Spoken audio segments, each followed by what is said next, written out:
Hi friends, welcome to Varalakshmi Podarillu. చలువ పచ్చడి తిన్నారండి? అవునండి, నేను చెప్పేది నిజమే. చలువ పచ్చడికి కావాల్సిన పదార్థాలు 2 కీర దోసకాయలు, 1 వెల్లుల్లి గడ్డ, అలాగే ఉల్లిగడ్డ, 2 టమాటాలు, చింతపండు, జీలకర్ర, ధనియాలు, నువ్వులు లేదా పల్లీలైనా వేసుకోవచ్చు, ఎండుమిర్చి. ముందుగా కీర దోసకాయలను పొట్టు తీసుకోవాలండి. ఫుల్ వీడియో కింద లింక్ ఇస్తాను, చెక్అవుట్ చేయండి.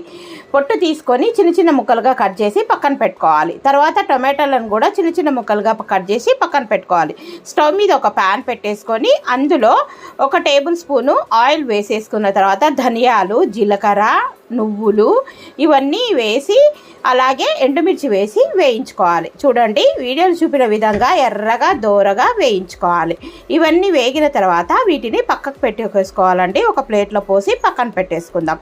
ఇప్పుడు అదే ప్యాన్లోనే మనము ఇంతకుముందు కట్ చేసి పెట్టుకున్న దోసకాయ ముక్కలు ఉన్నాయి కదా, కీర దోస ముక్కలను, అదే ప్యాన్లోనే కీర దోస ముక్కలు, టమాటాలు వేసి మెత్తబడేంత వరకు కొద్దిగా ఉప్పు వేసి వేయించుకుందాం. టమాటాలలో అలాగే కీర దోసకాయ ముక్కలలో నీరు ఉంటుంది కదండి, ఆ నీరుతోనే చక్కగా దోసకాయ ముక్కలు మగ్గిపోతాయి. ఇప్పుడు మగ్గినాయేమో చూద్దాం. ఇప్పుడు కొద్దిగా చింతపండు వేసి వేయించుకుందాం. ఇందులోనే చూడండి, ఇవన్నీ ముక్కలన్నీ మెత్తబడేదాకా ఉప్పు వేసి వేయించుకుందాం. ఇప్పుడు ఇవన్నీ వేగిపోయినాయి కదండి, చూస్తున్నారా? ఫుల్ వీడియో కింద లింక్ ఇస్తాను, చెక్అవుట్ చేయండి. ఈ ఎండాకాలంలో కడుపుకు ఎంతో హాయిగా చల్లబరిచే విధంగా చలువ పచ్చడి.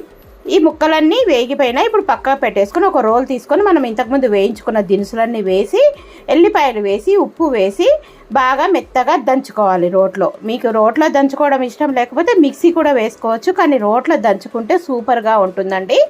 ఇప్పుడు ఎల్లిపాయలు అన్నీ వేసినాక పచ్చి ఉల్లిగడ్డ వేసి మెత్తగా దంచుకున్న తర్వాత వేయించుకున్న దోసకాయ ముక్కలు, టొమాటో ముక్కలు, చింతపండు ఇవన్నీ వేసి రోట్లో మెత్తగా నూరుకోవాలి. చూడండి, నూరుతుంటేనే నోట్లో నీళ్ళు ఊరిపోతున్నాయండి. ఎంత బాగుంటుందో ఈ చలువ పచ్చడి. నేను ఒకసారి చెప్పిన విధంగా ట్రై చేయండి, చాలా అద్భుతంగా ఉంటుంది. ఫుల్ వీడియో కింద ఇస్తాను, చూడండి.